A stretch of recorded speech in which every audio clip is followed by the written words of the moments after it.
O nome de Lula para suceder Augusto Aras na Procuradoria-Geral da República. Deu na imprensa. Mauro Cid diz que dinheiro de venda de relógios desviados da presidência foi entregue em mãos para Bolsonaro. Toque, toque, toque. Cabo de guerra. Pesquisa mostra que polarização política no Brasil segue forte. O ICL Notícias, segunda edição, está no ar. É a Polícia Federal.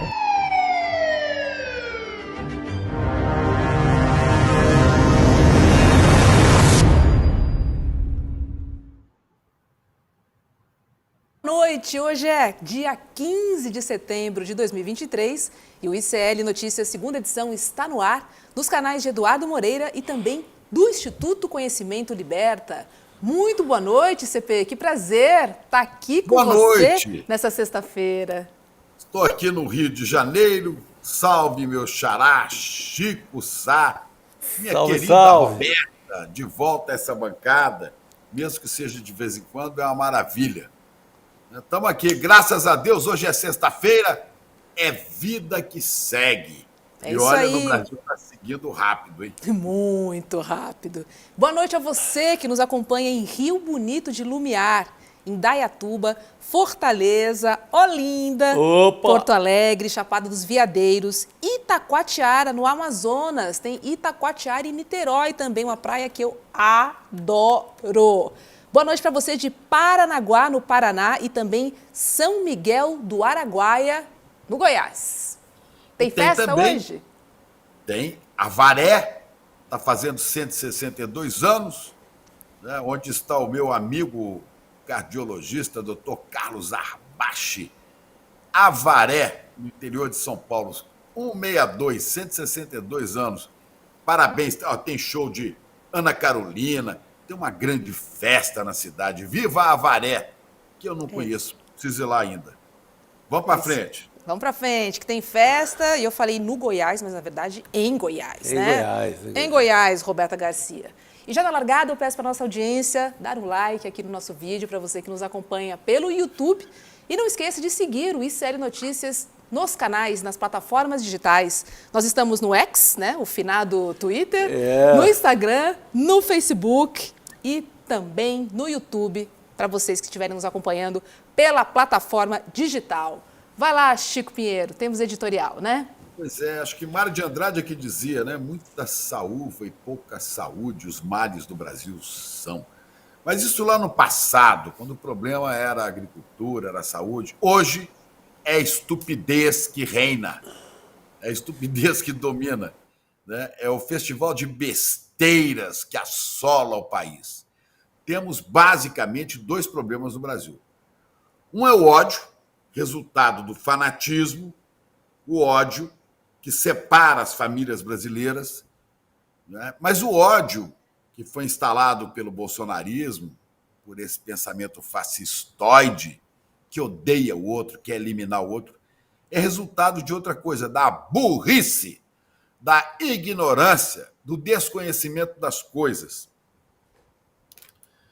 Aí, gente que acha que fala com disco voador, gente que bate continência para pneu, gente que marcha com bandeira do Brasil, botinha vermelha, gente que se agarra à frente de caminhão e sai feito louco, correndo risco de vida. Esse é o Brasil. Esse é o Brasil instalado pelo Bolsonaro. Será que vocês não entenderam, vocês, que ainda sendo gente boa, mas que votaram nesse Jair, não entendem que esse país foi jogado às trevas da burrice, da ignorância, gente que nega a vacina, gente que acha que a terra é plana, gente que acha que dá arma para as pessoas dá mais segurança, gente que acha que fala com disco voador. Olha, é um negócio muito, mas muito louco, é uma doença. Eu diria que a burrice tem um nome no Brasil dos dias atuais, é a bolsonarite crônica. Porque esse povo ainda não abriu os olhos para entender as coisas. E ontem, eu tenho que citar isso, porque isso é muito saboroso, né? A burrice, às vezes, você degusta falando, olha só que coisa. Ontem, o ex-vereador Harry, acho que é Harry, sei lá, H-R-R-Y, não sei como é que fala isso. Os caras não têm mais nome de Pedro, João, Francisco, Mané. Não, é Harry. Harry Valdir Kettwinkle.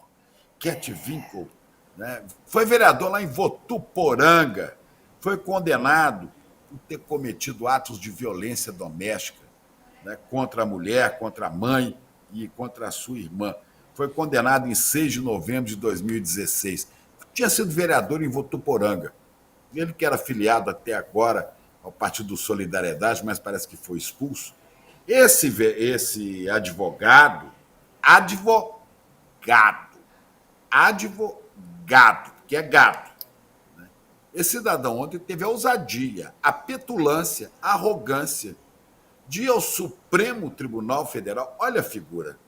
Vejam só o que ele falou. Será que tem aí? Diz o Pequeno Príncipe, os fins justificam os meios e podemos passar por cima de todos.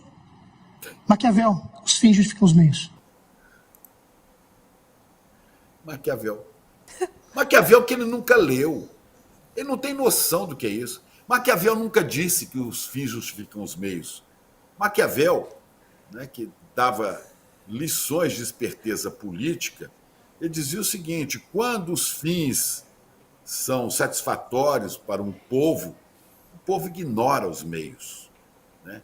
Agora, Maquiavel viveu há séculos, né? E no século passado nós tivemos Antoine de Saint-Exupéry, que escreveu O Pequeno Príncipe. Como ele não leu nenhuma coisa em outra, porque o outro problema além do ódio no Brasil é a burrice, é a estupidez, esse advogado daquele senhor Matar, que é um dos que andaram quebrando tudo lá na Praça dos Três Poderes. Este energúmeno, este sujeito desprovido de luzes, de inteligência, de conhecimento, né? Esse cara acabou dizendo, misturando o Pequeno Príncipe de Exupéry com o Príncipe de Maquiavel.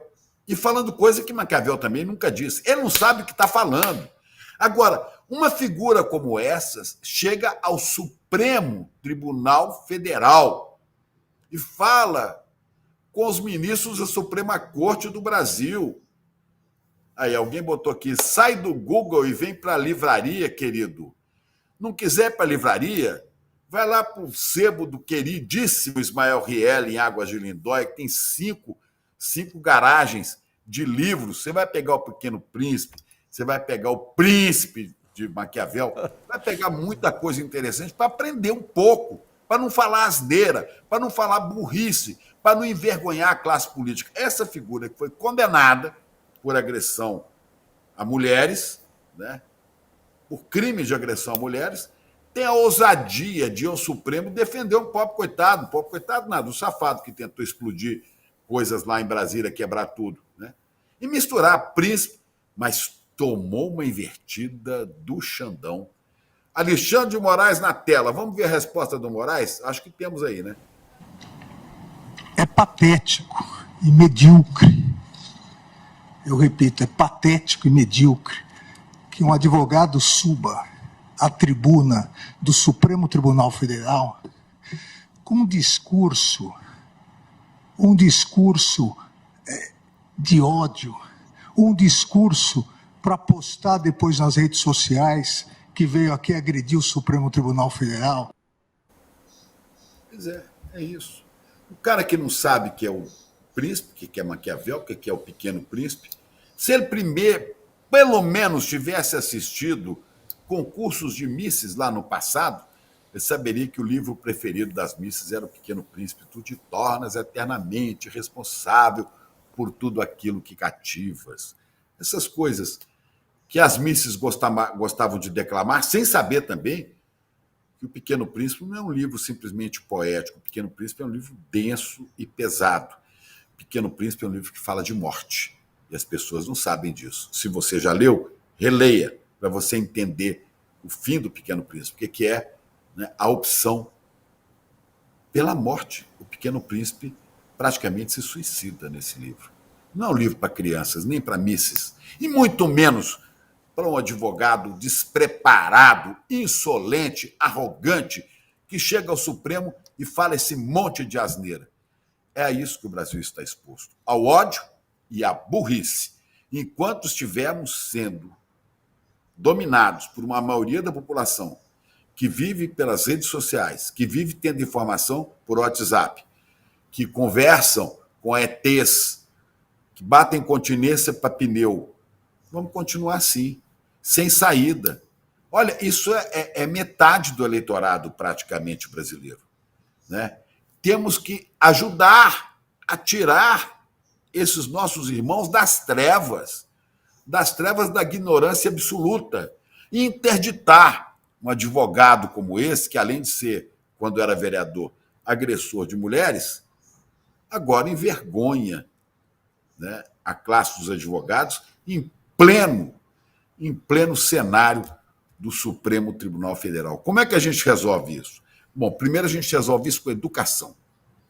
Educação, Chico Sá, Roberta, educação pressupõe, né, primeiro os primeiros passos, depois leituras para saber o mínimo. Educação pressupõe uma certa humildade diante do conhecimento e falar, eu não posso falar o que eu não conheço, eu não posso falar o que eu não sei, né? Educação pressupõe também o respeito à ciência, pois esses caras negavam vacina, diziam que a Terra é plana, assim não vai. E requer também informação. E hoje de manhã nós tivemos uma aula com o Eduardo Moreira, no ICL Notícias, primeira edição, mostrando como é que há grandes veículos de imprensa, entre eles o Globo, a Folha de São Paulo, o Jornal do Brasil, venderam matérias para poder elogiar a ditadura de Pinochet no Chile, o golpe contra Salvador Allende, e vieram vendendo por dinheiro. Imprensa no Brasil apoiou o golpe no Chile e quis vender conteúdo, diz livre.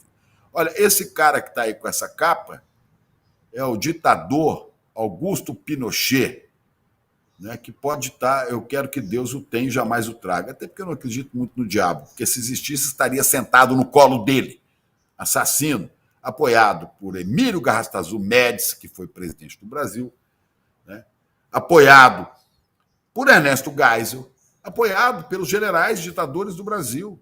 O Brasil ajudou a dar o golpe no Chile. Agora, a imprensa do Brasil apoiou o golpe no Chile, apoiou não, vendeu matérias. O Globo recebeu alguns milhões, corrigidos para valores de hoje, alguns milhões de reais para publicar matérias montadas nas redações da ditadura de Pinochet. Para você se livrar disso, você tem que buscar informação limpa, água pura para beber. Aqui no ICL, com todas as dificuldades que nós temos, né? O Eduardo Moreira mostrou isso hoje, a gente tem a liberdade de falar a verdade, né? Nós vivemos dos nossos assinantes, nós não temos anunciante, nós não temos patrocinadores, nós não recebemos dinheiro de governo, viu? Nada, zero, né? Nós temos, por isso, um tipo de jornalismo completamente livre e que vai crescer. Vai crescer, vamos ter cada vez mais assinantes, porque é assim que a gente faz jornalismo. Olha lá, modelo ICL, zero de empresas do governo, zero de investimento publicitário, que são os que sustentam a imprensa no Brasil. Nós vivemos da comunidade ICL. Então, você que nos assiste, vá lá, ICL, Instituto Conhecimento Liberta, icl.com.br, né? Faça a sua assinatura, participe. É o preço de um Big Mac por mês. Além disso, você ganha 215 cursos.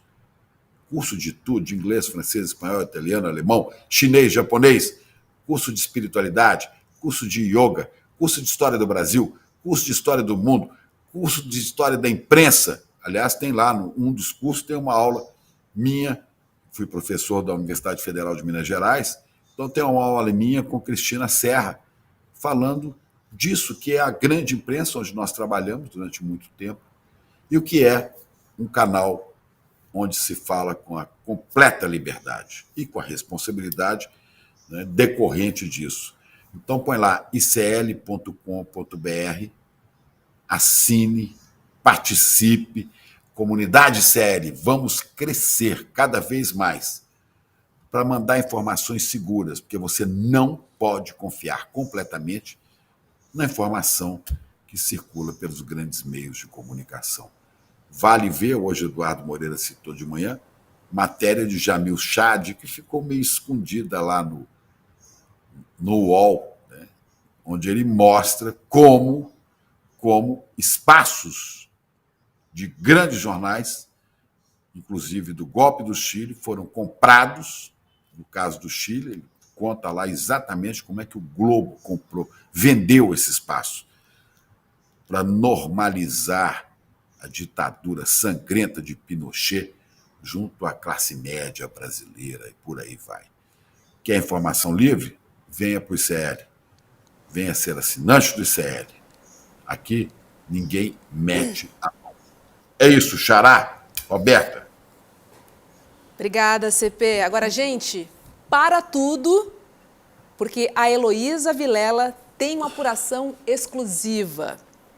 Parece que Lula já tem o nome que vai indicar para substituir Augusto Aras na Procuradoria-Geral da República. Opa! Seria o atual vice-procurador-geral eleitoral, Paulo Gonet. Muito boa noite, Heloísa Vilela. Conta pra gente essa apuração exclusiva. Gostei de te ver de branco nessa sexta-feira. Noite, sexta-feira, exatamente, tradicional.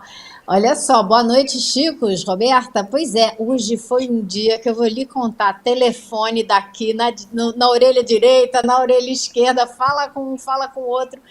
E tudo levava a crer que é isso mesmo, que já existe uma decisão tomada. Isso é fonte muito próxima do presidente Lula, que ele escolheria esse que está aí na tela, que é o Gustavo Gonet. E ele, não é exatamente o nome que a turma do PT e o pessoal mais progressista gostaria de ver. E aí, por quê, né? Vamos entender. Gonet é um procurador que tentou ser procurador-geral da República no governo Bolsonaro. Em 2019, o Bolsonaro o recebeu. E quem levou Gonet para conversar com Bolsonaro foi nada mais, nada menos do que Bia Kicis. Bia Kicis, a deputada Bia Kicis. Aquela... Chico Sá. Aquela de extrema direita, né? Não é nem de direita, ela é de Não, é extrema direita. Exatamente. E sabe o que ela escreveu no Twitter quando ela falou do Gonet? Ela falou, esse aí é um conservador raiz, cristão. Então, eu acho que nada pode indicar mais a necessidade de não tê-lo na PGR do que essa apresentação da Bia Kicis. Agora, tem outras coisas que preocupam. Por exemplo, ele é sócio fundador do Instituto do ministro do Supremo, Gilmar Mendes. Ele foi sócio do Gilmar por muito tempo, depois vendeu a parte dele. Depois ele também escreveu um livro com o Gilmar. Um dos filhos de Gonet trabalhou no gabinete de Gilmar Mendes. Então, a proximidade entre os dois não pode ser maior. Gilmar Mendes foi quem colocou Gonet na Escola Superior do Ministério Público. E o que aconteceu quando o Gonet foi para essa Escola Superior do Ministério Público? Ele desmontou toda a área de direitos humanos. Ele afastou todos os conhecidos progressistas. Não é à toa que a turma do PT raiz progressista está apavorada com a possibilidade dele ser realmente escolhido pelo presidente Lula para o cargo de PGR. Porém, como eu já disse, a proximidade toda com Gilmar, obviamente, Gilmar Mendes é uma das pessoas que está trabalhando pelo nome de Gonet, e outro é Alexandre de Moraes, que também teria dado todo o apoio ao nome de Gonê para o cargo. Há outra pessoa que estaria correndo por fora e que algumas pessoas me disseram hoje que estavam tranquilas de que ele seria indicado. É um nome forte da esquerda que também está na Procuradoria-Geral da República, que é o Antônio Carlos Bigonha. Ele é um cara muito discreto, conhecido como um cara extremamente inteligente, como o Gonê também é, não vamos tirar dele o crédito de ser um cara preparado e inteligente. Porém, a vertente ultraconservadora que preocupa. E Bigonha é conhecido como um cara super inteligente, super trabalhador, mas de compromisso com a ala mais à esquerda do governo e que estaria tendo dificuldade. Porém, pessoas ligadas a essa candidatura estavam aparentemente tranquilas hoje. Então, a gente não sabe se elas estão enganadas, se elas estão sendo ativamente enganadas, porque a informação que eu tenho muito próxima do presidente é que ele teria fechado, até por não ter muita escolha, teria fechado com o Gonê, além de Gilmar Mendes e de Alexandre de Moraes. Outro nome que vem teria sido assim também, ter entrado nessa força-tarefa, né, a favor do nome de Gonê, é do ministro Flávio Dino, que, segundo fontes, jantou 10 vezes, mais ou menos 10 vezes, com Gilmar Mendes no último mês.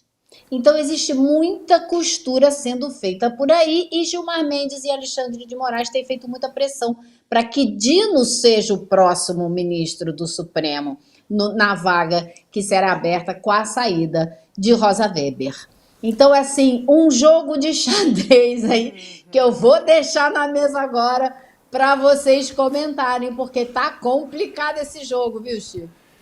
Meu Deus! Olha só, vamos dar uma olhadinha para a gente saber quem é Paulo Gustavo Gonê? Boa. E aí a gente roda a conversa aqui, tá bom? Boa, querida. Olha lá, em 1987, ele ingressou na carreira do Ministério Público Federal.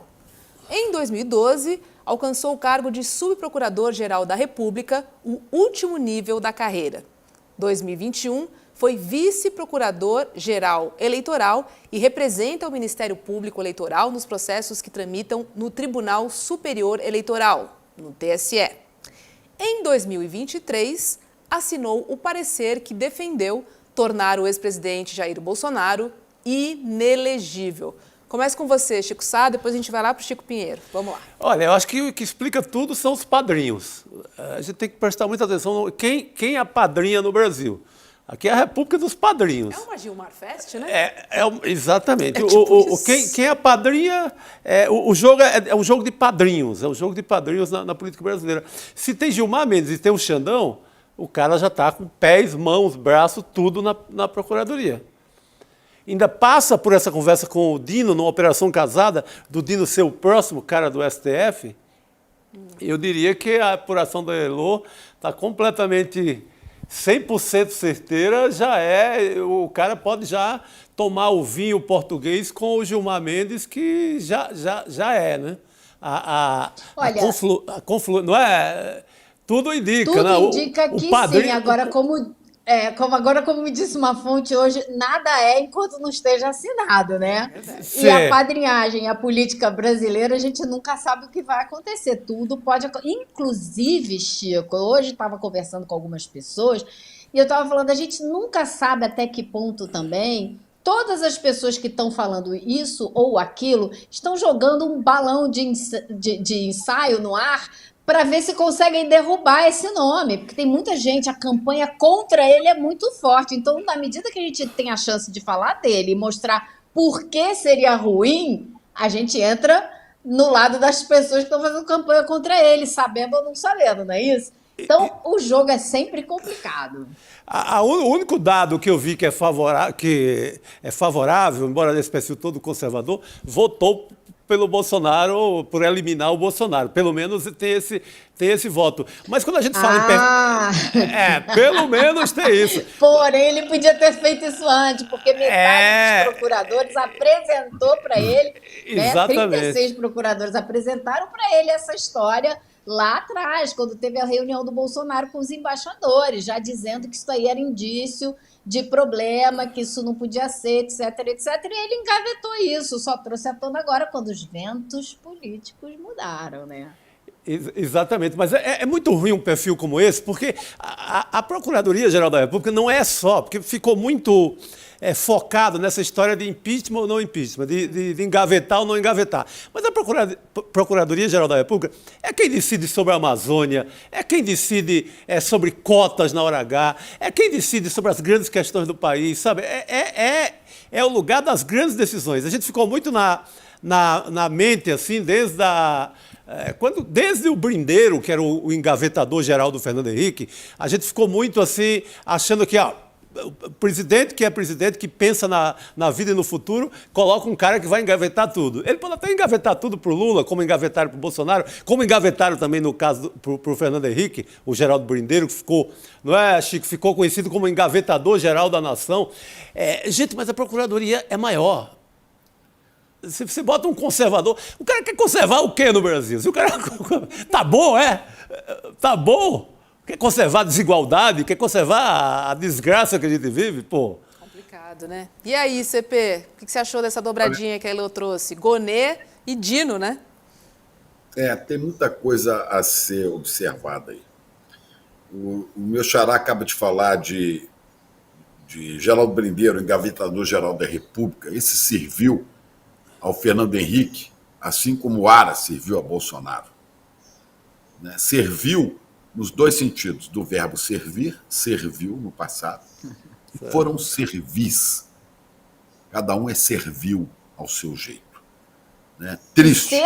Servil também. Também. Aí, é uma maneira Lula, de servil. Se não me engano, foi Lula que botou na Procuradoria, não sei se foi Lula ou foi Dilma, Rodrigo Janot, né, que resultou na tragédia da Lava Jato e tudo mais. Essas escolhas são terríveis e perigosíssimas. Perigosíssimas. Tá bom. A favor do Gonê, né? A favor do Gonê, você tem o Gilmar, o Xandão e o Dino. E isso dá para a gente respeitar, porque é gente que tem lutado pela democracia. Mas há muitos outros nomes que poderiam ser cogitados. Não sei. Eu tenho muito medo de indicações dos governos do PT, tanto para a Procuradoria quanto para o Supremo Tribunal Federal. As escolhas não são nada razoáveis. Se você pegar os ministros do Supremo indicados por Lula e por Dilma, né, resultado da ação ou omissão deles, ou visão equivocada de realidade, nos trouxe a Lava Jato, nos trouxe a Bolsonaro. Então, esse negócio de escolher ministro Supremo e gente da Procuradoria, Procurador-Geral da República, é muito sério. A Procuradoria-Geral da República, ou seja, o Ministério Público Federal, ele não pertence nem ao Poder Legislativo, nem ao Poder Executivo, nem ao Poder Judiciário. Muita gente acha que o Ministério Público Federal é um órgão do Poder Judiciário. Não é. Ele é um órgão independente, ele é fiscal da lei, ele confere o cumprimento da Constituição e ele defende os interesses coletivos. Isso foi uma coisa plantada com muita força em 1988, na Constituição Cidadã, pelo ex-procurador-geral e ex-ministro supremo João Paulo Sepúlveda Pertence. Porque no passado, não sei se vocês sabem, a Advocacia Geral da União e a Procuradoria da República, a PGR, o procurador era uma coisa só, ele é o advogado. Sim. Mas olha, se o procurador tem que tomar iniciativas, né, de fiscalizar o executivo, como é que ao mesmo tempo ele é advogado da União, advogado executivo? Pertence separou isso. Deu muita autonomia na Constituição de 88 e muita independência ao Ministério Público. Agora, ao mesmo tempo, isso deu um poder enorme ao procurador. É o procurador que pode aceitar uma ação criminal contra o presidente da República, e daí que, apesar de ter cometido, salvo melhor juízes, como dizem os juristas, inúmeros crimes, Bolsonaro passou ileso. Por quê? Porque o Aras nunca resolveu tocar à frente um inquérito contra Bolsonaro. Ele arquivava tudo. Era o engavetador 2, viu, Chico? Tem um e tem um 2. Total. Não, ele chegou a engavetar Agora eu queria... a questão da seguinte, pandemia, a questão da vacina, da pandemia, coisas que levaram a matança sem fim no Brasil, né? Então, só para completar, essa escolha precisa que seja uma escolha muito cuidadosa. E a própria escolha, eu respeito, que é um direito do presidente da República, e a ele, Luiz Inácio Lula da Silva, nós devemos a libertação das trevas, da burrice e do ódio de Bolsonaro. Mas, perguntar assim, bom, escolheu o Zanin para o Supremo. Os votos do Zanin, até agora, não me deixam muito tranquilo. Não me deixam muito tranquilo. Ô, Chico, eu queria aproveitar uma coisa que você falou para concordar, reforçar o que você falou, mas também discordar um cadinho. Que é o seguinte, é importantíssima essa escolha, obviamente, e a independência da PGR é fundamental. E ela tem que ser independente para ela poder fiscalizar a lei, a aplicação da lei. Por isso mesmo, eu não fico nada confortável com Gilmar Mendes, Alexandre de Moraes e mesmo Flávio Dino fazendo campanha pelo nome do Gonê. Né? Porque ele não tem nada que está aliado com os ministros do Supremo. Para nada. O que acontece quando você tem isso? Você tem um Gilmar Mendes que coloca um nome forte para ele na PGR, que tem uma relação íntima com o presidente da Câmara dos Deputados, Arthur Lira, que passa a ser, então, uma figura quase a iminência parda da República Brasileira.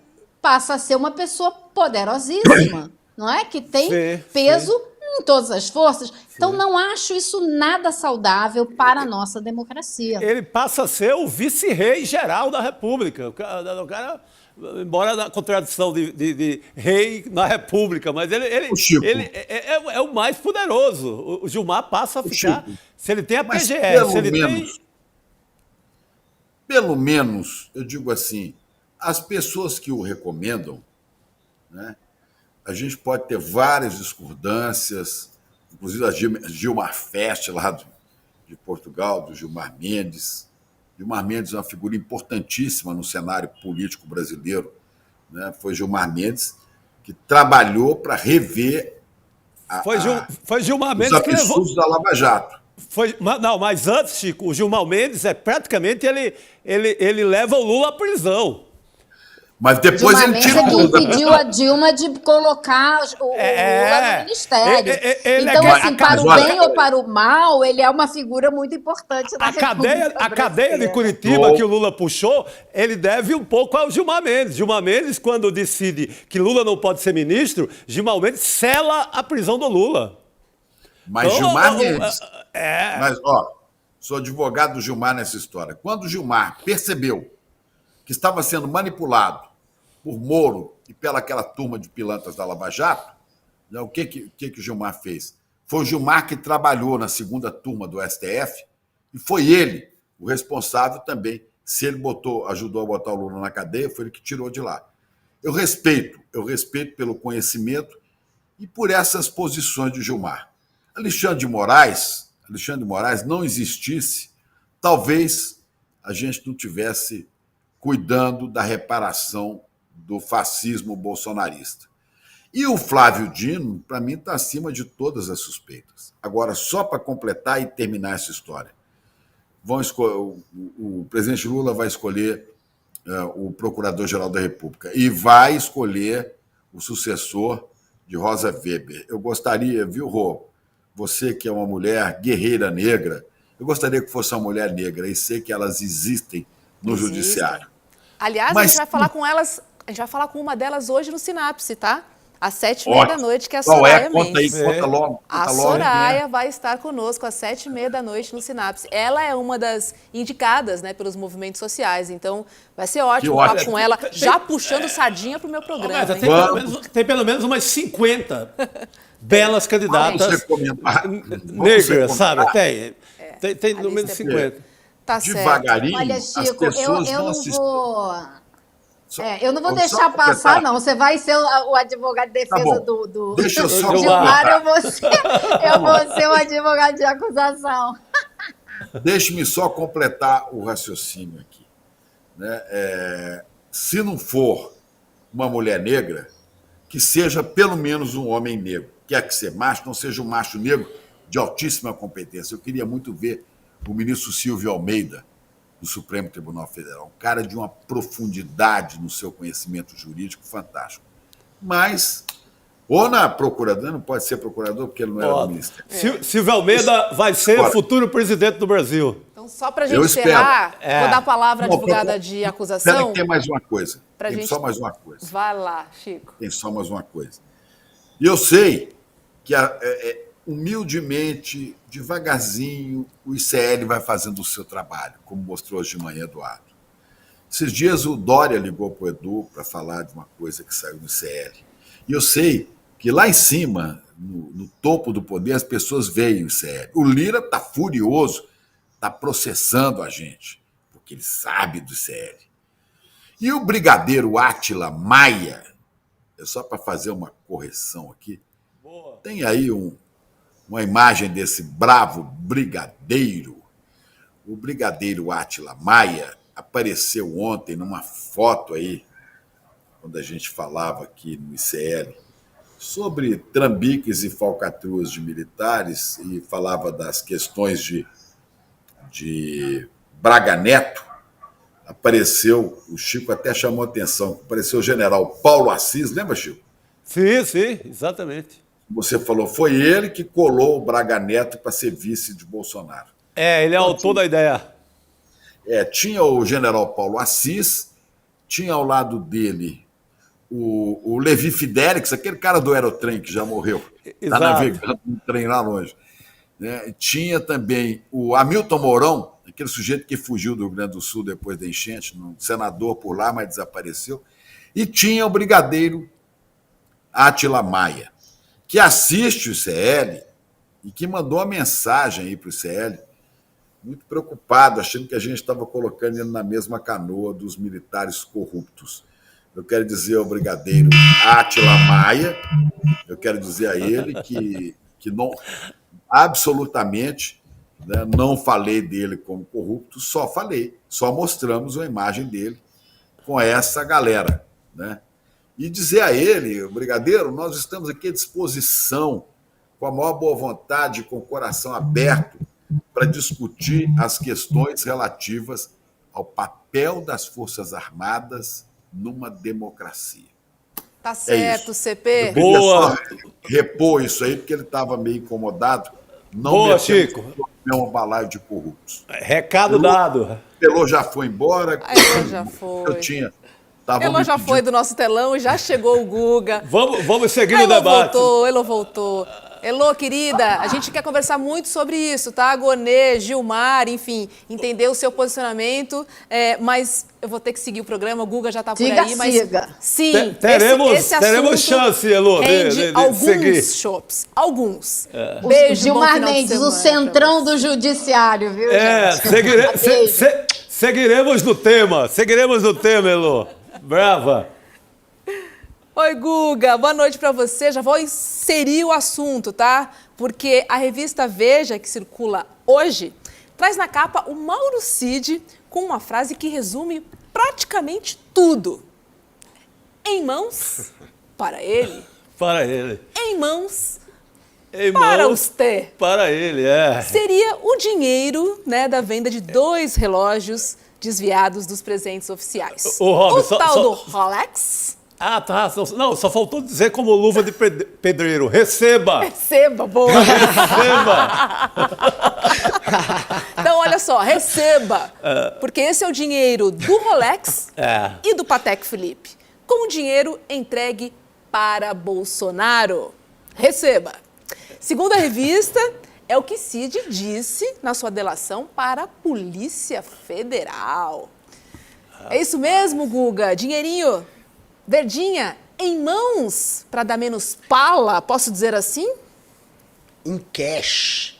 Como a gente viu nas mensagens que foram reveladas entre Mauro Cid e Marcelo Câmara, Câmara, né? O braço direito e o braço esquerdo de Jair Bolsonaro, dá para ver ali nas mensagens que a ideia deles era ter o mínimo, eles escrevem isso, o mínimo de movimentação financeira possível. Eles sabiam que aquela operação era clandestina. Agora na delação ele tá dando uma de miguéia.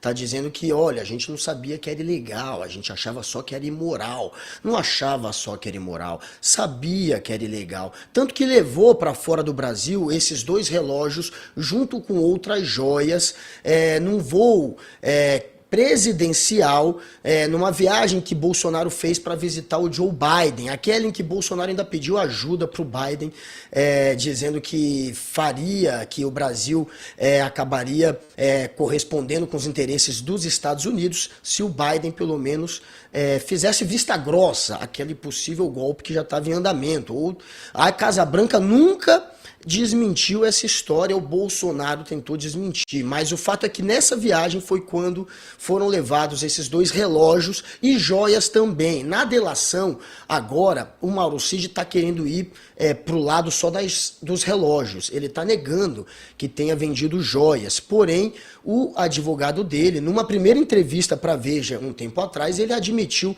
que o seu cliente, o Mauro Cid, tinha vendido joias também, depois ele voltou atrás no ponto das joias, e agora a defesa do Mauro Cid está tentando ir para esse lado dos relógios, já que dos relógios eles não têm como fugir. A justiça, as investigações, eles encontraram conversas que na nuvem do celular do Mauro Cid que comprovam a venda desses relógios. Foi daí que descobriram, inclusive, o Patek Philippe, que é um relógio que não chegou a ser registrado pelo Gabinete Adjunto de Documentação Histórica. Não há registro desse relógio. A suspeita é que ele foi surrupiado totalmente, sequer foi registrado, portanto, foi levado para fora do Brasil e transformado em dinheiro para o Bolsonaro. Os 2 relógios pararam em um shopping da Pensilvânia e ali foram vendidos. Como o Rolex estava registrado e depois o TCU mandou retornar o Rolex, enquanto isso aí tivesse em julgamento, tivesse sendo investigado, eles recompraram o Rolex. Agora, o Patek Philippe, eles sequer recompraram, já que o TCU não sabia da existência dele. A existência, como eu disse, foi descoberta pelos investigadores a partir de conversas da nuvem do Mauro Cid. Na nuvem eles viram que tinha fotos desse relógio, o Patek Philippe, que foi recebido no Bahrein pelo Bolsonaro. O Rolex foi na Arábia Saudita, o Patek Philippe no Bahrein. As fotos do celular entregaram que existia o Patek Philippe e entregaram também as conversas que eles tinham sido vendidos em um shopping da Pensilvânia. Por hora, então, o que a gente sabe é que eles recompraram o Rolex e o Patek Philippe está aí. A gente não sabe o que aconteceu. Foi vendido, a gente não sabe para onde foi parar.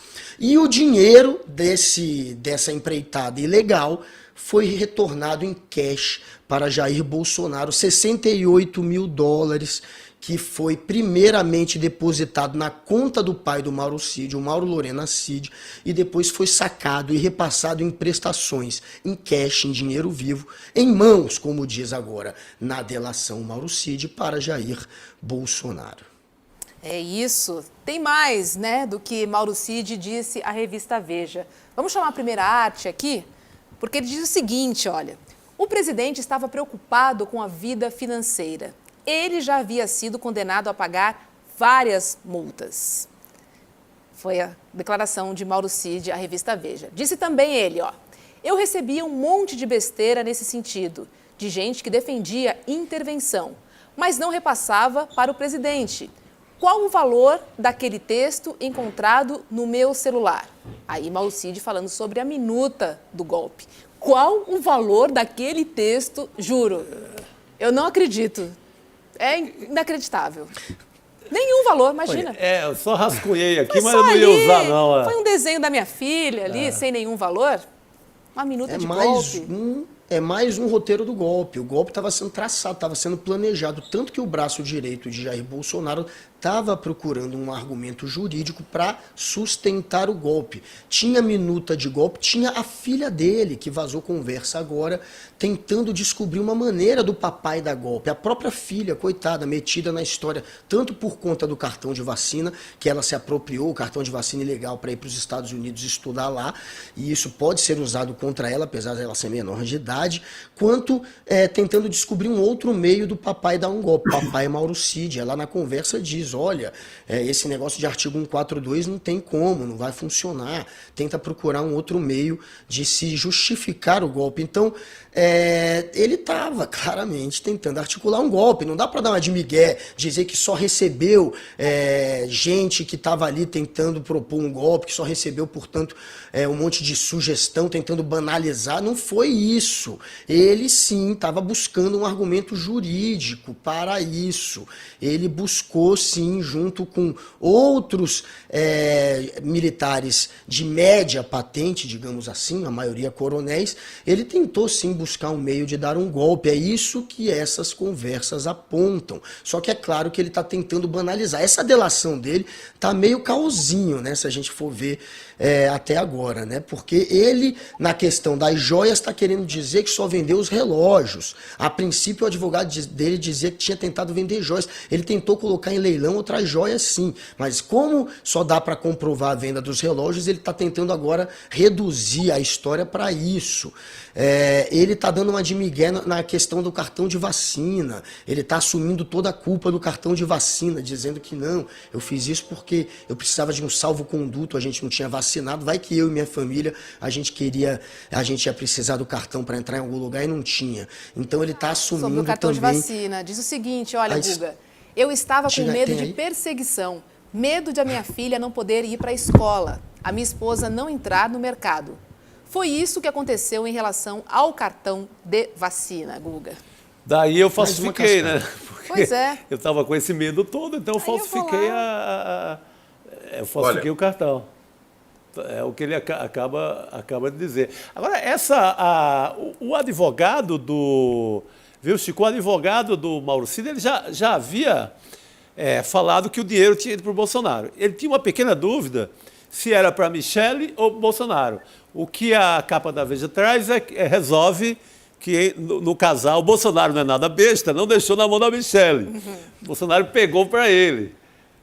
Essa é a dúvida que a capa da Veja resolve, porque o advogado tinha dito que dá conta do pai do Mauro Cid vai direto para o casal Bolsonaro. Não sabia quem havia recebido. O Bolsonaro não quis deixar com a Michele, não é doido?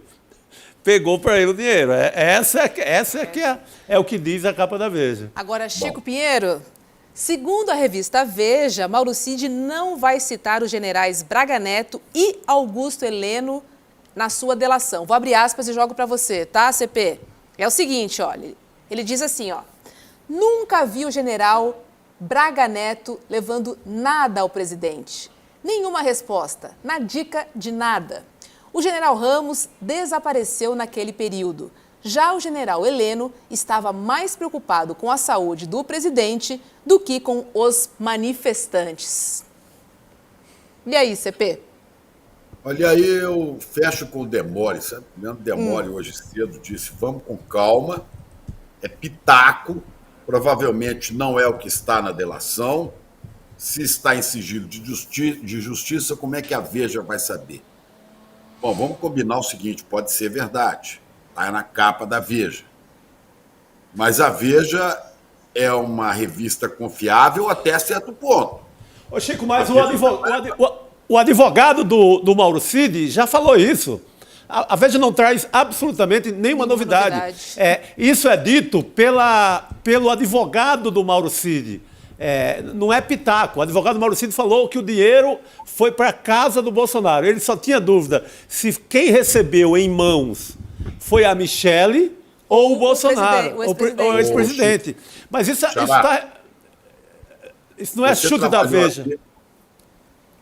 Você trabalhou na Veja, eu tive uma passagem rápida por lá. Sim.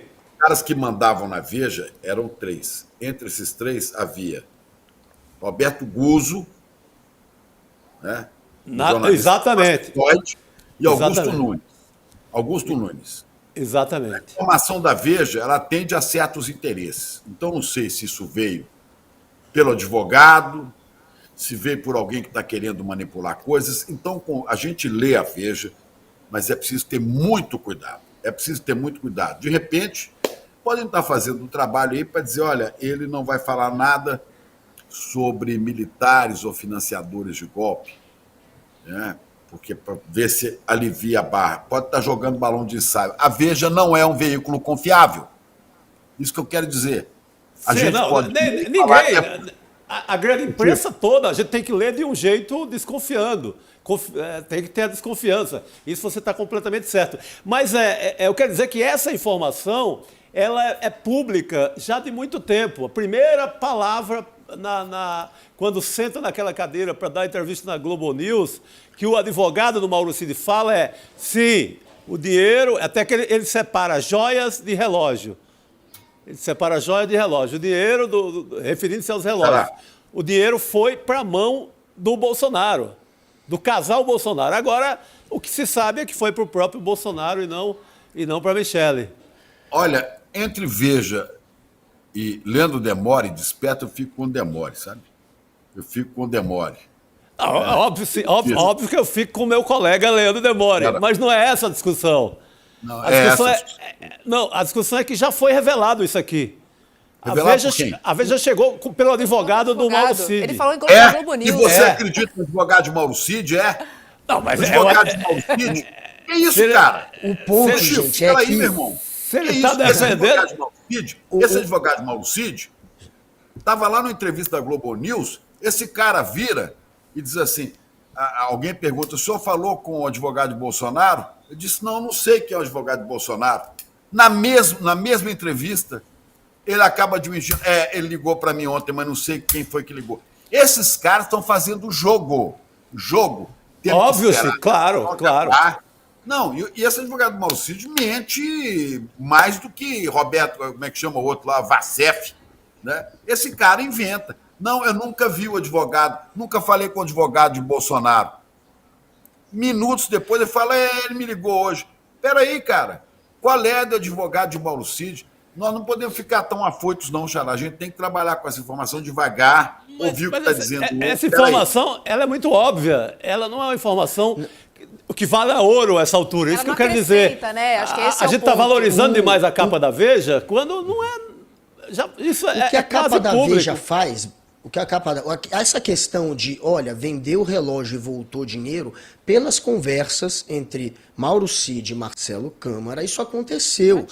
Teve a venda de relógio. As conversas foram resgatadas da nuvem do celular. Então, pelo que vazou das conversas, e já vazou uma parte das conversas, isso aconteceu e o dinheiro, diz a conversa que já vazou, que o dinheiro era para retornar em cash e que seria entregue ao Bolsonaro. Na conversa que vaza, não tem muita dúvida, tá? Dito isso que agora ele está confirmando a delação, foi para o Bolsonaro. A delação confirma, porque até então a conversa dá a entender isso, mas você não tem ali 100% de certeza, você pode estar interpretando alguma outra coisa errada. Então eles tinham que ter essa garantia de alguém que estava na conversa, que é o Mauro Cid. Isso aí. Dizendo, de fato, se a Guga. conversa é isso, a gente devolveu o dinheiro para o Bolsonaro. Isso aí. que tem de novidade, que é ele confirmando o que já tinha vazado da conversa. Boa. Guga, só uma coisa que para já tinha completar vazado. aqui. Nada, né? Vai lá, Pode Chiquinho. ser. Pode ser que seja absolutamente verdadeiro, mas pode ser que essa informação não seja tão relevante, que ela esteja encobrindo outras que vão aparecer depois, que ela seja balão de ensaio para nos conduzir. Eu sei que a raia miúda começou a ser condenada ontem no Supremo. Depois da raia miúda, você tem que subir o nível. Você tem que punir os militares e outras autoridades que foram coniventes com a tentativa de golpe, com os financiadores no outro nível, e depois com o mandante de todo o crime, que é Jair. Temos que ir por etapas. Então, eu acho que pode ser verdade tudo isso aí que está na Veja, mas a gente lê e fala o que...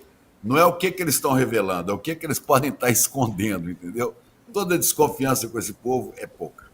Olha Olha só, vou ler um comentário aqui do nosso chat que diz o seguinte, ó, do Leonardo Vieira. Balela! Se foi dito que a revista resumiu tudo, ela, na verdade, não disse absolutamente nada de relevante. O genocida segue livre, leve e solto. E é isso, né? O resumo é esse, né? Mas tem tempo, para isso tem tempo. A justiça é outro ritmo. Ontem foram julgados os primeiros. Aquele julgamento do primeiro, viu, Chico, Guga? Aquele julgamento do Aécio, aquele julgamento é importantíssimo. Aquele julgamento vai balizar a pena do Bolsonaro.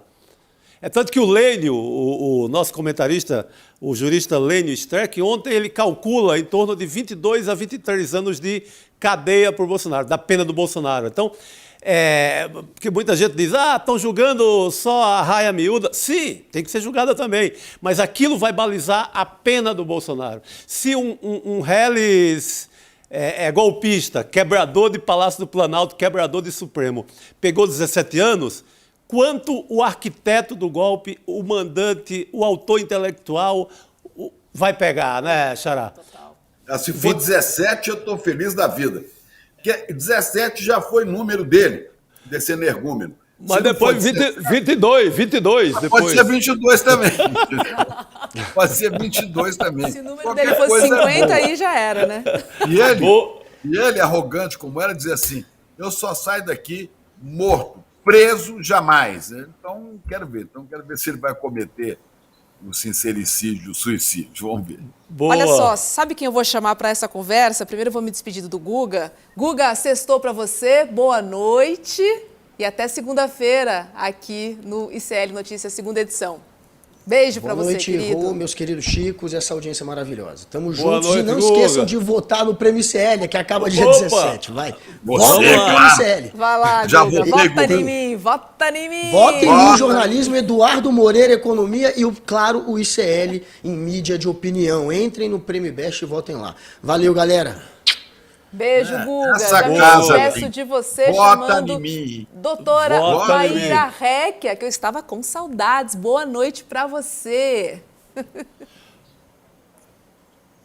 Tá mutada? Tá muda. Ainda não. Doutora Maíra está muda. Não.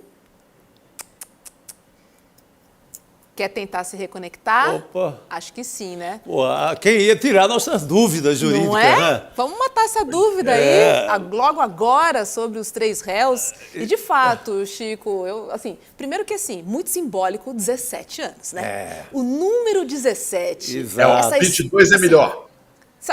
Poderia ser 50, né, Chico? Mas tudo bem, vamos lá. Não, o Chico falou no 22. 17, 22 é outro número dele, então acho que vai, vai por aí. Sim, mas muito, muito, muito simbólico, né? Olha quem já está aí. Chico Alves. Boa noite para você, Chico. Chiqueiro completo. Chiqueiro está completo. Deixa eu ver, Chico, qual é a nossa pauta aqui? Que eu fiquei perdidinha no roteiro. Eu acho que com o Chico a gente vai lá para Lava Jato, vai lá para outra parada. Pedi para a produção me dar uma ajuda, porque eu me perdi aqui no roteiro. Qual é a lauda? É a 18? Eu te ajudo, Alguém Roberta. me ajuda? Me perdi aqui. É a correção da Lava Jato. Boa noite, todo mundo. Boa noite, Roberta, Chico Pinheiro, Chico Sai, todo mundo tá vendo a gente. Boa noite, Tudo querido. bem, Boa noite, querido. questão Tudo do bem? Toffoli, Prazer né? falar com você. Mas eu continuo perdida, porque ninguém cantou aqui. Qual é a lauda do Chico Alves, por favor? É o relatório o relatório do CNJ. Achei, Chico, achei. Achou, Chico né? Alves. Tem que falar nome e sobrenome para não confundir. Porque é o seguinte, temos novidades da Lava Jato. Lava Jato que nunca, né? Nunca morre. Um relatório do Conselho Nacional da Justiça, o CNJ, de Justiça, na verdade, né, o CNJ, divulgado hoje, cita infrações cometidas por magistrados da Lava Jato. Que relatório é esse, Chico Alves? Explica pra gente. Mais um capítulo dessa novela que nunca termina. Oi, Roberta, é um relatório parcial ainda, né, da correção que o ministro Salomão está fazendo aí na 13ª Vara e ali no TRF4 e tudo que envolve a chamada, a famosíssima Lava Jato, né? E o relatório parcial dessa correição é de deixar, deveria deixar pelo menos envergonhados tanto o Sérgio Moro quanto o Deltan Dallagnol e todos os jornalistas que exaltaram por tantos anos os dois como grandes heróis da moralidade e da luta anticorrupção. Esse relatório, Roberta, mostra que confirma que houve uma zorra total, um tremendo barata voa na gestão dos recursos bilionários daqueles acordos feitos pela Petrobras e Odebrecht, com que a Lava Jato se vangloriou tanto, né, de conseguir reembolsar, resgatar os bilhões que seriam sido usados em corrupção. E a gestão desse dinheiro, segundo o relatório do ministro Salomão, é um absurdo, é feito de uma forma temerária, né? Então, eles ouviram a Gabriela Hart, vários desembargadores do TRF4, não está citado ali oitiva de Sérgio Moro, porque ele não é mais juiz, né? Mas tudo gira em torno do período de Sérgio Moro, Deltan Dallagnol, e o relatório cita literalmente, gestão caótica do controle de valores. Então, o ministro Salomão cita também uma ilegalidade na costura dos acordos com a Petrobras, que previa a destinação de 2,5 bi de uma multa da Petrobras para o fundo que seria gerido pelos promotores. Aquela fundação, né? Um fundo que seria um fundo particular que seria gerido pelos promotores. Então o CNJ disse que essa interlocução entre a força-tarefa e as autoridades dos Estados Unidos foi feita para que os valores voltassem ao Brasil de uma forma que beneficiasse os interesses dos promotores, do pessoal da força-tarefa. Então, ou seja, era tudo em prol de um interesse próprio, né? Usando aquela ideia, aquela capa de heroísmo e luta anticorrupção, era tudo em prol do interesse próprio. O relatório é devastador, é parcial e é devastador. Diz ainda, ao contrário da defesa do interesse público e da sociedade brasileira, o acordo era direcionado para a criação de uma fundação privada e privilegiava um grupo restrito de acionistas minoritários da Petrobras. Então, o ministro Salomão também cita isso, palavras dele, não sou eu que estou falando, palavras dele, ele cita um possível conluio entre operadores do sistema de justiça para destinar valores no Brasil que permitissem a Petrobras pagar acordos no exterior que retornariam para interesses exclusivos da força-tarefa. Quer dizer, interesses exclusivos da força-tarefa. Era uma força-tarefa em prol de si própria, né? Então, os acordos com a Odebrecht e Braskem, homologados na 13ª Vara Federal de Curitiba, diz o ministro Salomão, obedeceram a critérios de autoridades estrangeiras, o que soa como absurdo teratológico. Ou seja, arrasa quarteirão e é só o relatório parcial. Muito mais vem por aí. Então, essa correição que está sendo feita para se levantar os absurdos da Lava Jato no passado, né, para o que já aconteceu, vai dar ainda muito pano para a manga, e eu só queria trazer aí uma apuração a mais.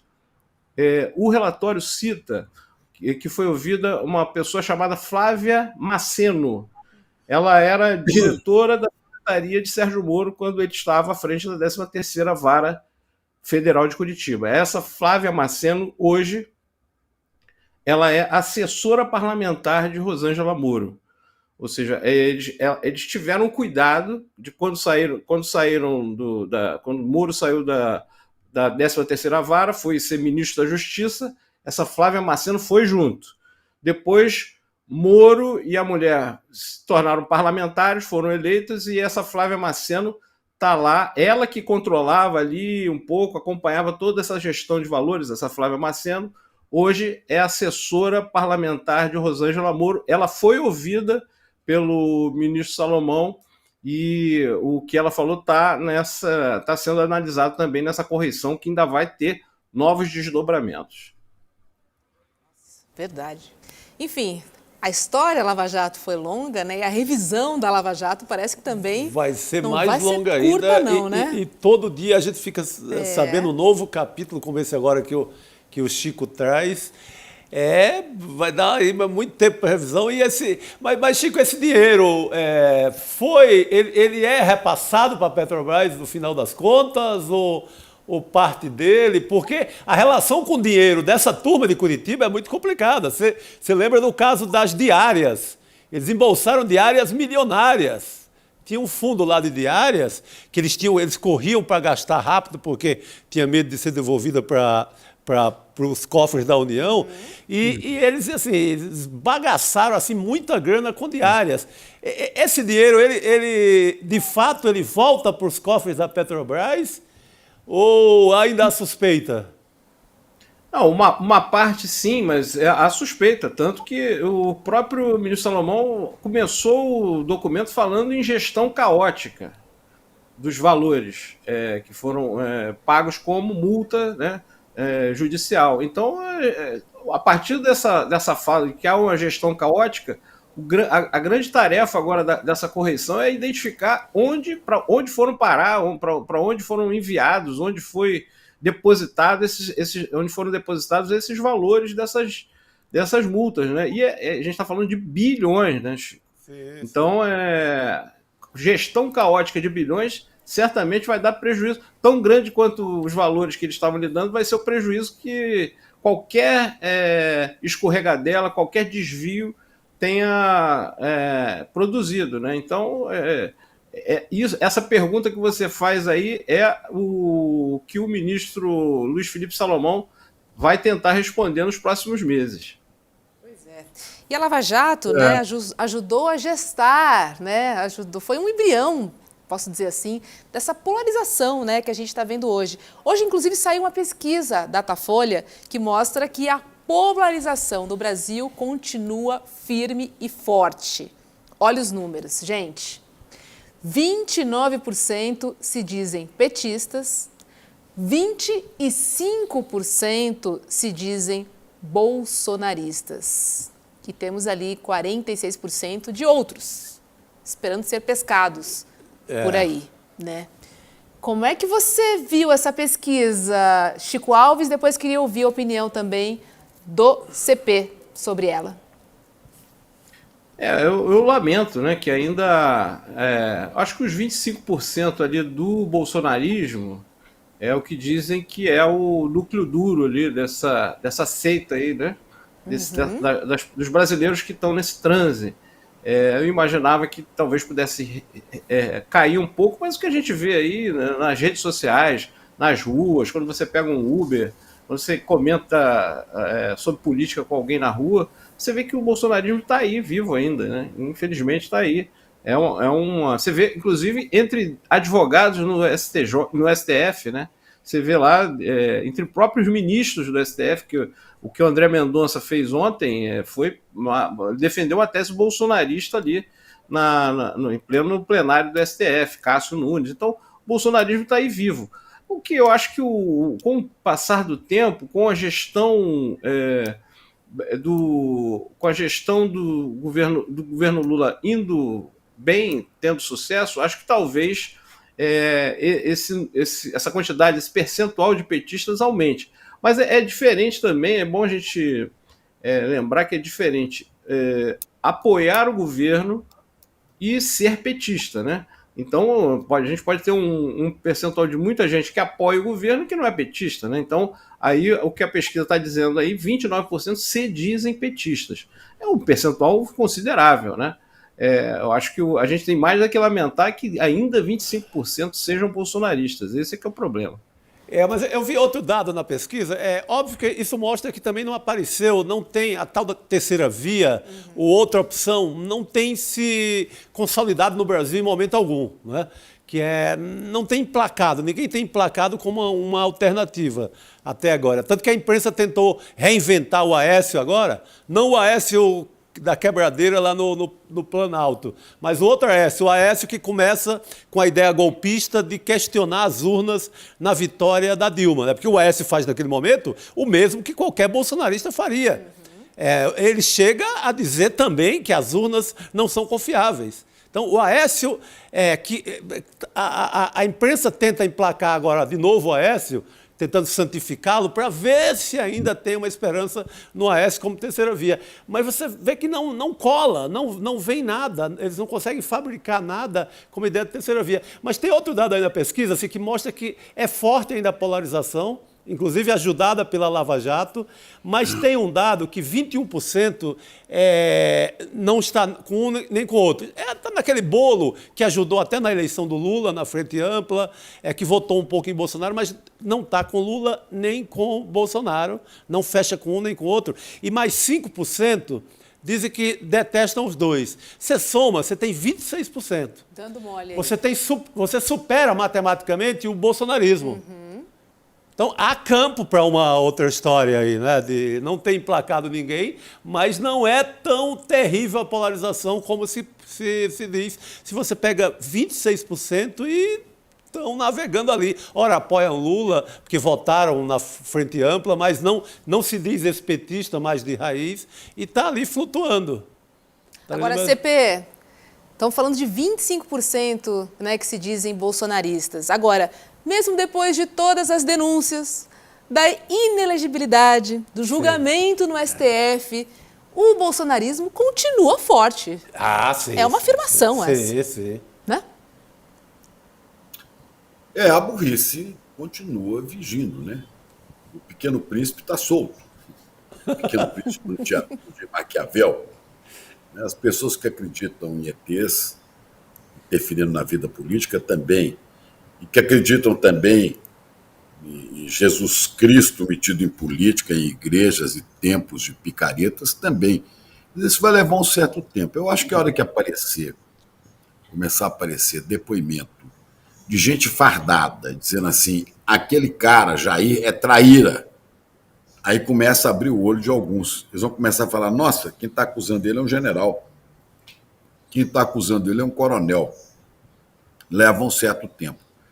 Agora, com relação... E claro, todo esse, como diria o Dorico Paraguaçu, todo esse patrasmente que vem lá da Lava Jato ajudou a criar esse caldo de cultura fascistoide, burro, ignorante, que é o bolsonarismo, né?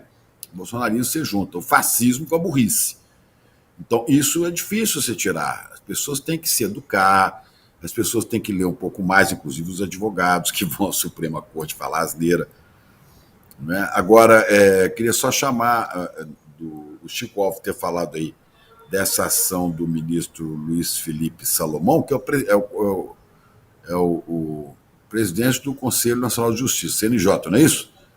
O Luiz Felipe corregedor, Salomão, né? Corregedor geral, é o corregedor. Esse aí seria um bom nome para a PGR, viu? Tem sido firme e ativo. Agora, não desgrude a Lava Jato do TRF4 do juiz desembargador Marcelo Malucelli. Lembra dele? Sim, Marcelo, bem lembrado. Quer dizer, foi uma armação de muitos níveis da justiça. O Moro não fez a lambança sozinho. Tem mais gente que embarcou nessa. Então é bom que isso se amplie. Deixa eu trazer um comentário aqui da nossa audiência, da Diane Trentin, diz o seguinte, olha, nossa, é assustador e preocupante ver o bolsonarismo. Precisa vigilância para a próxima eleição. Vou dizer o seguinte, ó, tá muito forte ainda. Tem que ficar alerta. Você pega, Rô, tem uma pesquisa da Quest, já que o nosso tema é pesquisa, da Quest de ontem, dos 10 mais influentes parlamentares nas redes, 8 são bolsonaristas. Assim, com a audiência lá em cima, com a aceitação lá em cima, ainda agindo como se nada tivesse acontecido. Então, sim, eu acho que essa ideia de desprezar o bolsonarismo como já foi para o lixo da história, ainda não, viu? Ô, Xará, O Chará, só interromper uma coisa aí. Há um fenômeno mundial de fascismo e burrice juntos. Sim. A não é só A Argentina vai ter eleição mês que vem, se não me engano é 22 de outubro, e aquele Javier Milei, que é um idiota completo, né? Fortíssimo. Está liderando as pesquisas. Exatamente. Está liderando as pesquisas. Olha, Bolsonaro, perto desse cara, é criança. Esse Javier Milei é muito pior. É um idiota gigantesco, né? E que vai explodir a Argentina. Está liderando pesquisa. Esses malucos estão crescendo na Espanha, em Portugal, na França. Então, nós estamos entrando na idade das trevas, entendeu? Tem que tomar muito cuidado. O Chico Pinheiro, Chico Sá e Roberta, eu concordo com o Chico Pinheiro que tem muito de burrice, fanatismo, burrice, mas é bom a gente também lembrar que tem um outro ingrediente que tem algumas questões, algumas demandas do eleitor e da população que não estão sendo bem atendidas pela esquerda. E eu vou te falar uma em especial. O Datafolha ontem falou dos problemas, divulgou uma pesquisa falando dos problemas que os brasileiros mais se preocupam. E os dois primeiros, com 17%, são saúde e violência. E a violência, eu até estava comentando no grupo do WhatsApp, a violência eu acho que é tão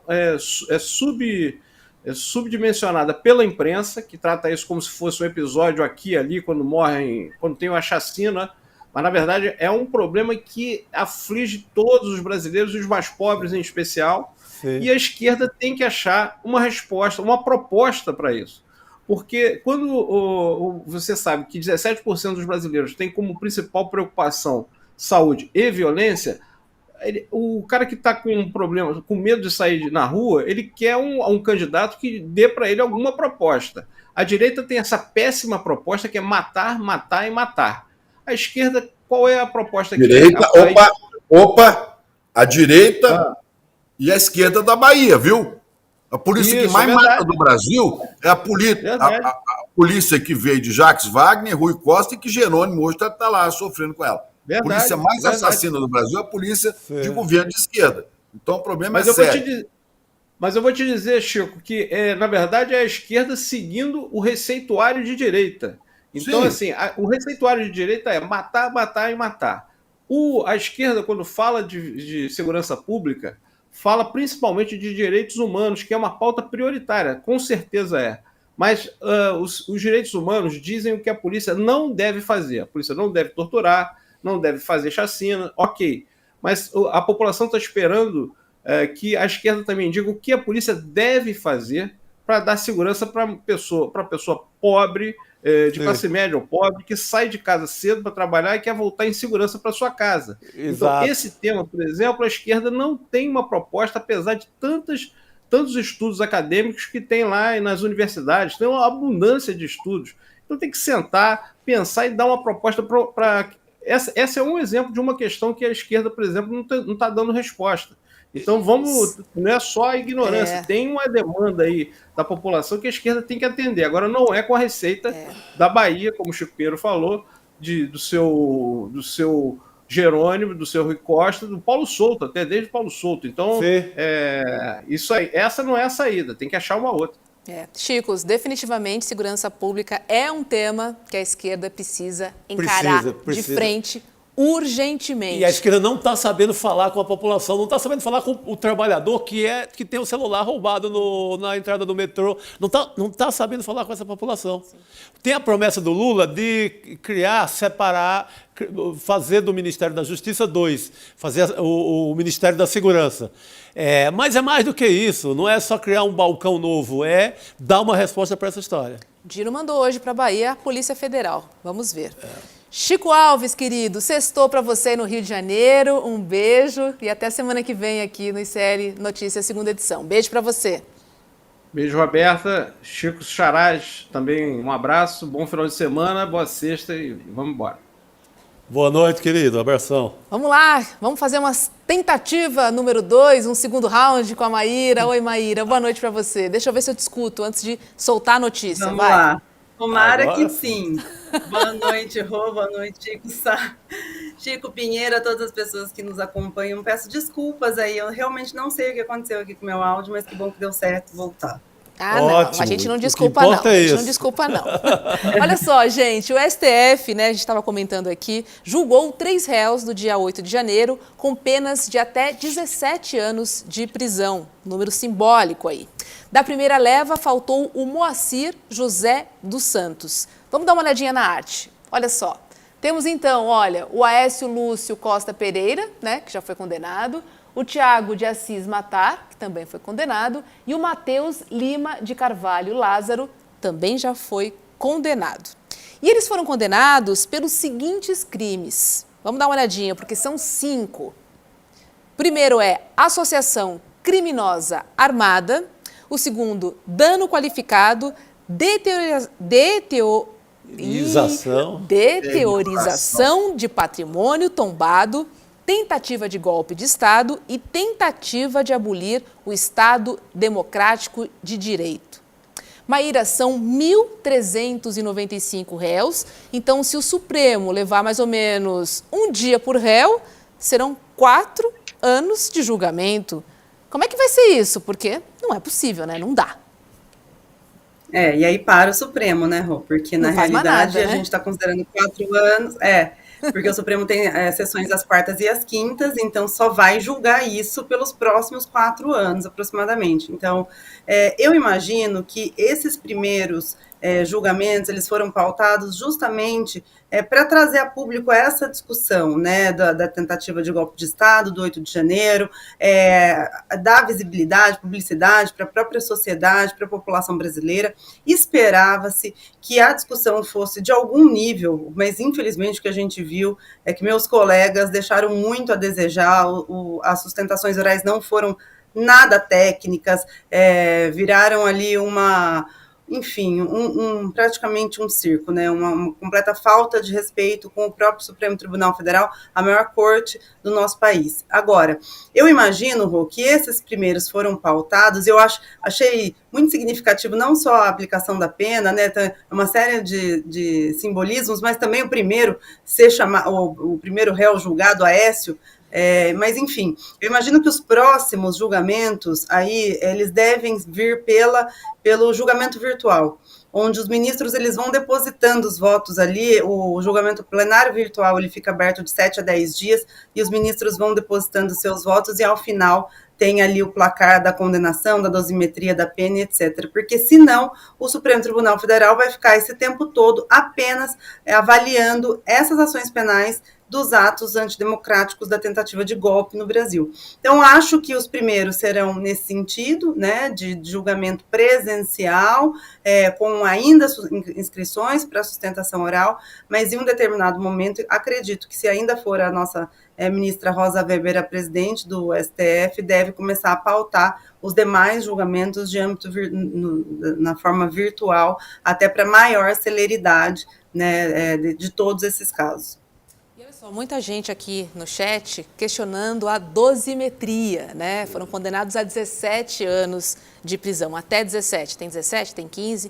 E é o seguinte, essas foram as primeiras condenações da história democrática do país por tentativa de golpe de Estado e de abolição violenta de Estado Democrático de Direito. Crimes incluídos no Código Penal recentemente, em setembro de 2021. Doutora Maíra, qual a importância desse marco? E queria te ouvir também sobre 17 anos, sobre essa dosimetria das penas. Por favor. Os crimes são extremamente graves. A gente está falando de associação criminosa armada, a gente está falando da tentativa de abolição violenta, né, do Estado Democrático de Direito, golpe de Estado.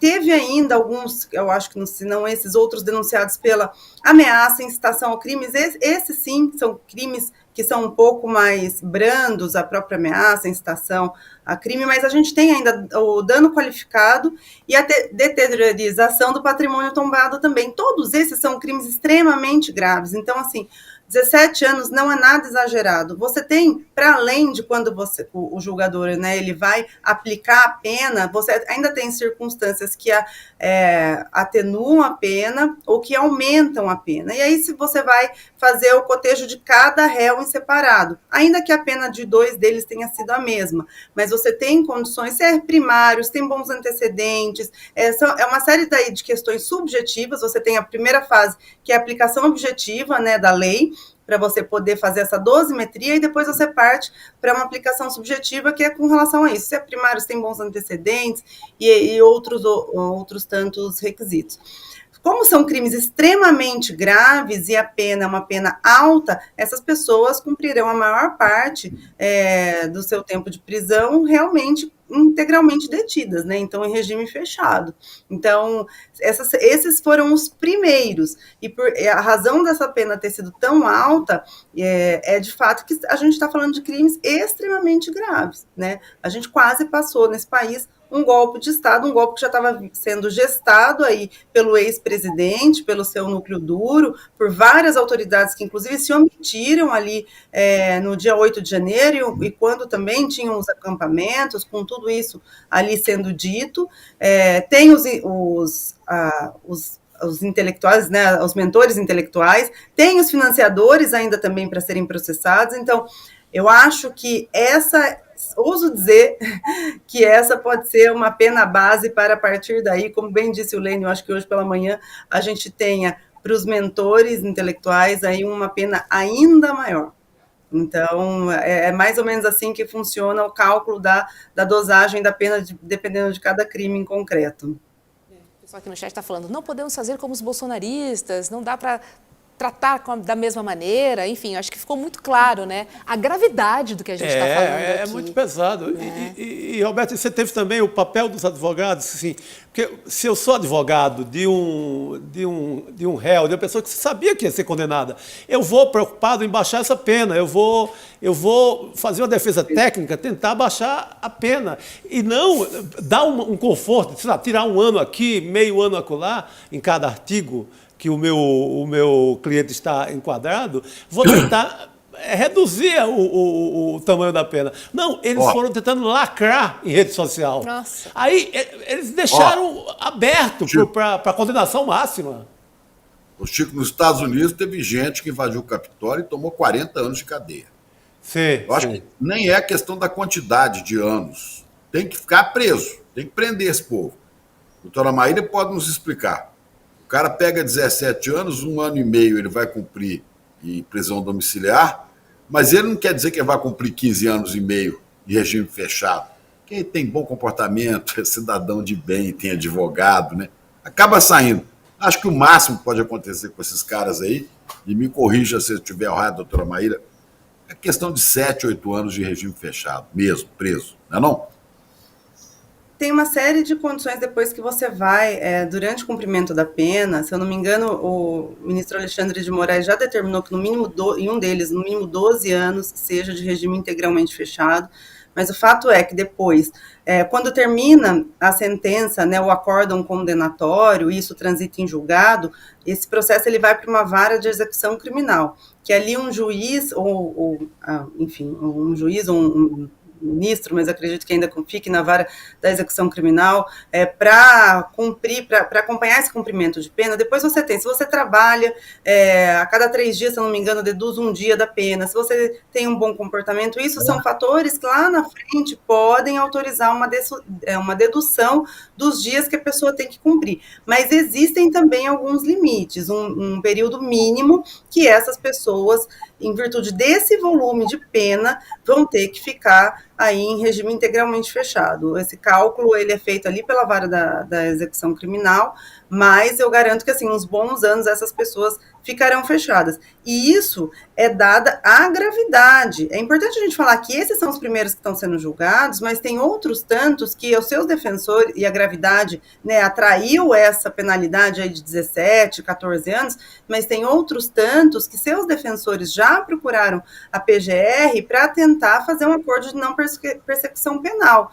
São aqueles que foram denunciados por delitos menores de penas de até 4 anos, esses que nunca tiveram qualquer passagem pelo judiciário, né? Então são réus primários de bons antecedentes, estão já tentando fazer acordo de não persecução penal para confessarem a prática do crime e sequer serem julgados e ficar com essa anotação ali de que fizeram uma NPP, e aí em 5 anos não podem fazer outro acordo nesse sentido. Não ficam como condenados, né, continuam réus primários, mas acabam tendo esse benefício, porque o delito pelo qual eles foram denunciados, e aí a gente pode falar, seja um dano simples ou então uma ameaça, o delito pelo qual eles foram denunciados admite esse tipo de acordo de não persecução penal. Então, a gente tem, dentre os mais de 1.000 réus, as suas particularidades também, e aí cada processo terá o seu julgamento e o seu curso natural. Agora, gente, a gente comentou aqui no começo do programa, mas o julgamento teve momentos realmente impagáveis, Nossa. né? Advogada chorando, defensor insultando, né? Destilando ódio ali para cima dos ministros. Que é uma burrice, né? Do ponto de vista de defesa. Poxa. Eu imagino um advogado vendo seu colega nesse tipo de situação, Maíra. Quase caiu da cadeira, não foi?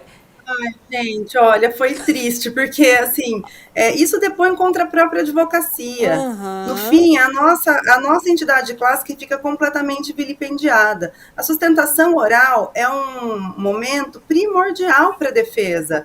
É o momento onde o acusado, ele se faz ali representar por um advogado ou por uma advogada para chamar a atenção dos julgadores em coisas técnicas e específicas do seu caso. Então, não é um muro de lamentação, não é uma tribuna de lamentação, não é uma tribuna para se admitir discurso de ódio, ataques, a ponto de um advogado falar que os ministros da mais alta corte do nosso país são as pessoas mais odiadas desse país. E isso depõe contra a própria dignidade da advocacia, né? O Conselho de Ética precisa intervir, as pessoas precisam ter decoro, e mais do que isso, respeitar não só as autoridades para quem eles estavam falando ali, mas aqueles que confiaram nos seus defensores a sua vida, o seu processo. O compromisso é com a defesa. Não é só com um momento de lacração, eles não deveriam pensar nisso como um momento de lacração. Ali é um momento de se fazer uma defesa técnica, avaliar e tentar convencer os demais julgadores se houve mesmo a prática daquele delito, estou falando aqui de um modo geral, né? Mas se houve a prática, se houve concurso de pessoas, se aquela pena é a mais razoável, é o momento mais precioso onde você deixa de falar de maneira escrita nos autos e você é ouvido, você é ouvida. Então, assim, foi com todo respeito às pessoas que pensam de maneira diferente, mas foi triste de acompanhar essas performances que, assim, eu quero registrar, é de uma minoria da advocacia. A maior parte da advocacia brasileira é combativa, é leal, mas embora combativa, é respeitosa e, acima de tudo, técnica, sabe que está ali para exercer o direito de defesa do seu cliente. É isso, imagino os advogados assistindo aquela cena. Que papelão, Maíra Reca, que papelão. Meu Deus. Sextou para você, para os seus filhos, um beijo. E a gente se encontra lá no Sinapse, hein? Quero receber você no Sinapse um dia desses também. Um beijo, querida. Obrigada, gente. Beijo, bom trabalho. Boa sexta. Boa noite, doutora. Gente, sexta-feira você já sabe, né? É hora de rever alguns dos melhores momentos do ICL Notícias, segunda edição. Roda aí. O couro comeu na casa de Noca hoje, lá no STF. O couro comeu na casa de Noca. É o mercado comendo pelas beiradas, tentando chupar o sangue vampirescamente dos brasileiros. É o neoliberalismo que já não se contenta em arrancar o couro do brasileiro, eles querem também o sangue. O Braga Neto, eu acho que ele desmancha qualquer ideia que era pela pátria, qualquer ideia de que estava na igreja, que é evangélico, que ama Jesus. Esse Braga Neto passa por cima como um trator de tudo. É uma demolição na imagem de qualquer possibilidade de ficar um centavo de credibilidade do Bolsonaro. Pelo jeito, as dores de cabeça de Braga Neto estão apenas no começo, porque, segundo a colunista Andréa Sadi, do G1, ele e o general Heleno vão ser citados, sim, na delação premiada de Mauro Cid. Será que Bolsonaro e Damares irão se comover com a prisão deste daí, o terrorista, o Wellington Macedo? Será que eles farão posts ou será que eles farão algum tipo de comentário em favor desse daí ou vai deixar ele como bucha de canhão? Ele vai contar todos os fatos que viveu com Bolsonaro que lhe perguntarem. E mais, ele disse: você lembra do senhorzinho Malta? Então, era assim, vai lá e resolve. Ele fazia o que mandavam. Tô certo ou tô errado? Vai ter cirurgia até o Natal agora, né? Porque enquanto tiver esse perigo aí da prisão, vai ter cirurgia todo dia.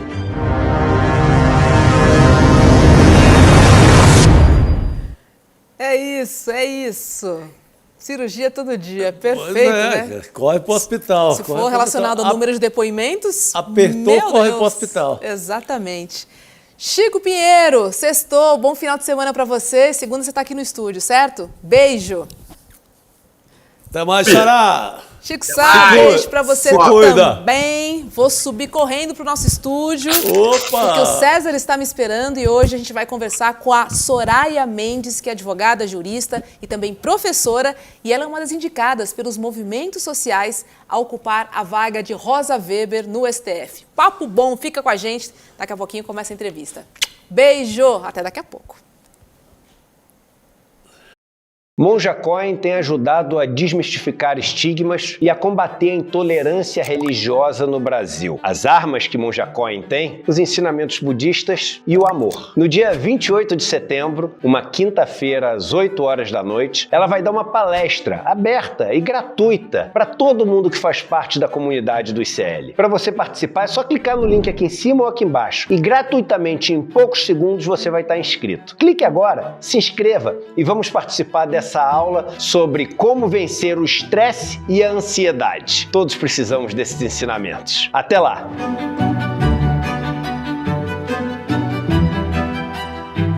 Olá, eu sou Suzy Pisa, sou filósofa, sou mestre e doutora pela Unicamp, sou professora da Universidade Federal do ABC, gravei um curso para o ICL, Instituto Conhecimento Liberta, que está disponível na plataforma para vocês, sobre um dos pensadores mais relevantes do Ocidente, Michel Foucault, um pensador extremamente inquietante, que é utilizado e mencionado, citado com uma frequência impressionante, né? Praticamente todo mundo que estuda as ciências humanas passa por esse filósofo. Eu procurei criar um curso que apresentasse textos básicos do Foucault, como História da Sexualidade, História da Loucura, Vigiar e Punir, A Ordem do Discurso, mas, ao mesmo tempo, mostrasse um pouco do modo de operação deste filósofo, tentando mostrar como que saber e poder e discurso vão se articulando nesses textos e como que essas teses Foucaultianas elas são tão importantes para ensinar a gente a pensar, a produzir conhecimento sobre as sociedades contemporâneas. Esse curso ele tem como título Michel Foucault, Abrindo a Caixa de Ferramentas. Ele tem um caráter metodológico, né, de mostrar um pouco o modo de operação deste filósofo. E ao longo das aulas, além de apresentar alguns fragmentos de textos, a gente foi tensionando esse filósofo, questionando esse filósofo para pensar um pouco nas nossas próprias questões. Convido vocês a conhecer esse trabalho. Cada aula tem indicação de textos para aqueles que não estão familiarizados com essa filosofia. Certamente vocês vão encontrar ali um começo. E aqueles que já estão familiarizados um pouco com Foucault, certamente tem muitas teses interessantes para aprofundamento. Além do meu curso, tem mais de 200 cursos na plataforma do ICL, cursos com grandes professores, com grandes professoras, com grandes intelectuais do Brasil. Tenho certeza que ao acessar a plataforma vocês terão um leque gigantesco de formação continuada aí para vocês realizarem.